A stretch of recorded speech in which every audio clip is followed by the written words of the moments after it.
उकाड़ा, दीपालपुर, शेरगढ़ और गिद्धौनवाब में street crime में इजाफा। डाकू बेलगाम शहरी अदम तहफ़्फ़ुज़ का शिकार। शहरियों को दिन दहाड़े लूटना मामूल बना लिया। डाकुओं ने उकाड़ा में सहाफ़ी की फैमिली से लाखों मालियत की तलाई जेवरात हज़ारों रुपए नकदी से महरूम कर दिया। मजीद जानते हैं अपने नुमाइंदा इश्तियाक अहमद जट से। जी, उकाड़ा में बढ़ती हुई डकैती और चोरी की वारदातों पर शहरी अदम तहफ़्फ़ुज़ का शिकार हो गए। साबिक secretary press club Asif Khokhar की फैमिली को बाजार से घर जाते हुए अमीर कॉलोनी में मोटरसाइकिल सवार डाकुओं ने लाखों मालियत के तलाई जेवरात हजारों रुपए नकदी से महरूम कर दिया और फायरिंग करते हुए फरार होने में कामयाब हो गए।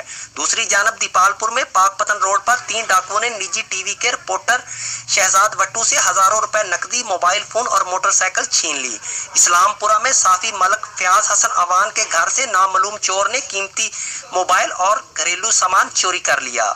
शेरगढ़ में गुलाम मुस्तफा नामी नौजवान को डाकुओं ने लूट लिया। साथियों के साथ डकैती और चोरी की वारदातों पर PFUJ ने मजम्मत करते हुए DPO उकाड़ा फैसल शहजाद से फौरी नोटिस लेने, मुलजमान की गिरफ्तारी और वारदातों के दौरान छीना गया सामान बरामद करने का मुतालबा किया है। Ishtiaq Ahmed Jat, district reporter, QBN news, उकाड़ा।